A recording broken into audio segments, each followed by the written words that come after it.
Does Jesus expect us to be perfect? Yes. Tama po yung tanong ko. Does the Lord Jesus Christ expect us to be perfect after we got saved and after we got born again? The answer is no. Jesus alone Himself is our perfection. Tama po yung narinig ninyo. Jesus is our perfection. Alam po niyang hindi natin kaya. Mahina po ang human nature. Kaya kung akala po ninyo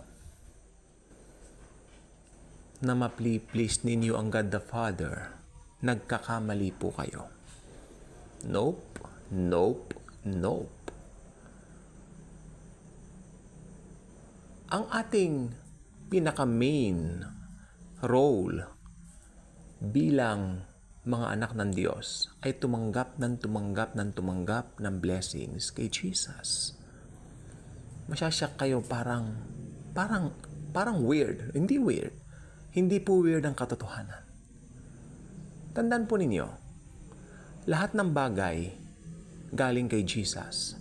Santiago 1:17. You have to check it out.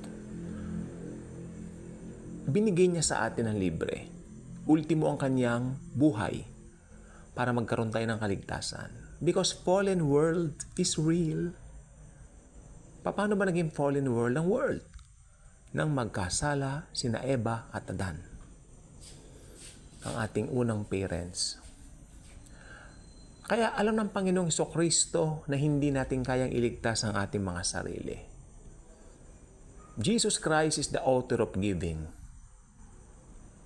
Giving, giving, giving. Kaya ang puso ng isang Kristiyano ay mapagbigay. Di po ba?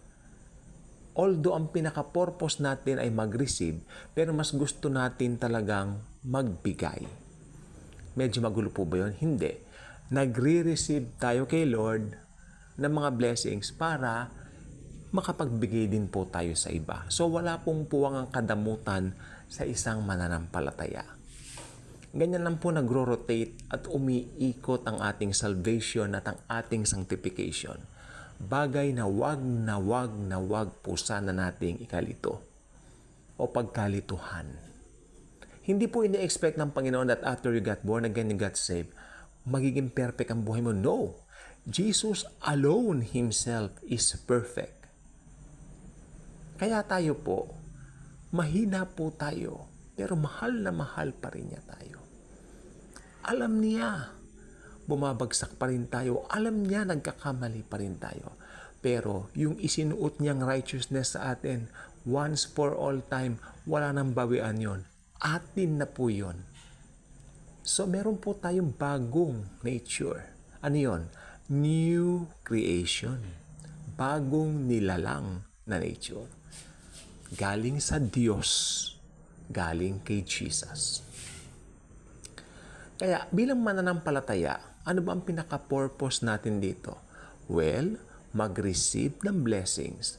Pag sinabi natin kasing blessings, na pagkakamalan natin puro material blessings, hindi po. Mag-receive tayo ng blessings ng wisdom, mag-receive tayo ng blessings ng kapayapaan, hindi po ba? Mag-receive tayo ng blessings ng rest, hindi po ba? Pas araw-araw, tandaan po ninyo, Lord, may I receive your favor, di ba? Although hindi mo na pwedeng sabihin yon kasi highly favored and greatly blessed na po tayo. Kaya ang gusto pong sabihin sa inyo, sa araw-araw, no, pinaka-purpose natin, yung blessing na natatamo natin, ito po ay maipapamahagi natin sa iba sa pamamagitan ng simpleng ngiti.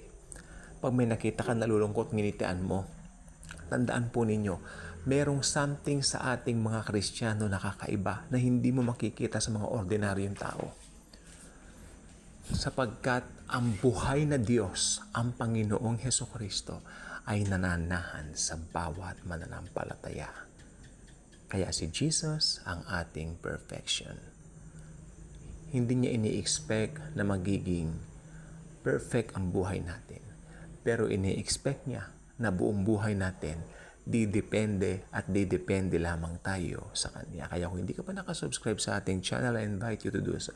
Click the notification bell, share this video, share the wonderful love of the Savior, the Lord Jesus Christ.